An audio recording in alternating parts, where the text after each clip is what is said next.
வணக்கம். வாழ்க வளமுடன். பலரும் கேட்கும் கேள்வி, அசைவம் சாப்பிடலாமா, சாப்பிடக்கூடாதா? இது பற்றி பதஞ்சலி ஒரு குறிப்புகள் சொல்லியிருக்காங்க. அந்த பதஞ்சலியின் அறிவியல் பூர்வமான குறிப்புகளை இப்போ பார்க்கலாம். உடலின் செயல்பாடுகளை மாற்ற நீங்கள் விரும்பினால் உங்கள் உணவு பழக்கங்களை மாற்றுங்கள் என பதஞ்சலி சொல்கிறார். ஏனெனில் ஒவ்வொரு உணவு பழக்கமும் அதற்கேற்ற நுட்பமான உடல் ஆசன நிலைகளை உருவாக்குகிறது. நீங்கள் மாமிசம் உண்பவர் எனில் உங்களால் புத்தரை போல் அமர முடியாது. நீங்கள் அசைவர் என்றால் உங்கள் செயல்பாடுகளில் ஒருவித இறுக்கம் இருக்கும். நீங்கள் சைவ உணவினர் எனில் உங்கள் செயல்பாடுகள் வேறு விதமாக இருக்கும். ஏனெனில் நீங்கள் உண்ணும் உணவை கொண்டே உங்கள் உடல் கட்டப்படுகிறது.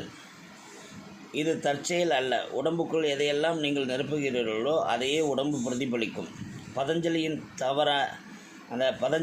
தாவர உணவு கொள்கை என்பது ஒழுக்க ரீதியான கோட்பாடு அல்ல, அது ஒரு அறிவியல் முறை. நீங்கள் மாமிசம் சாப்பிடும்போது நீங்கள் உணவு உட்கொள்வதை மட்டும் செய்யவில்லை. அந்த மாமிசம் எந்த விலங்கிலிருந்து வந்ததோ அந்த விலங்கையும் உங்களுக்குள் குடிபுக அனுமதித்து கொண்டிருக்கிறீர்கள்.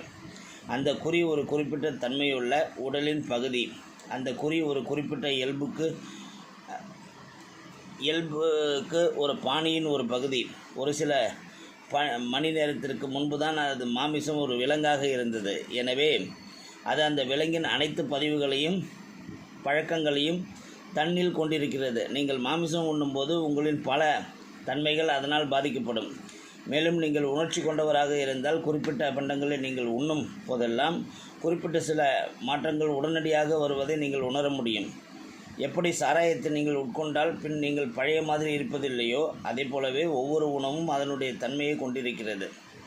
ஒரு புது ஆளுமை உருவாக்க சாராயத்தால் முடியாது, ஆனால் உங்களின் உடல் பாணியை அது மாற்றுகிறது. உடல் ரசாயனம் மாற்றப்படுகிறது. மாமிசத்தால் ஏற்படும் உடலின் ரசாயன மாறுதல்களுடன் மனமும் அதன் பாணியை மாற்றிக்கொள்கிறது. நீங்கள் மேலும் மேலும் உயர்வான தளத்திற்கு செல்ல வேண்டுமென்றால் நீங்கள் மாமிசம் உண்பதை தவிர்க்க வேண்டும் என்கிறார் பதஞ்சலி அப்படின்னு ஓஷோ குறிப்பிட்டு சொல்லியிருக்கிறாருங்க. வாழ்க வளமுடன்.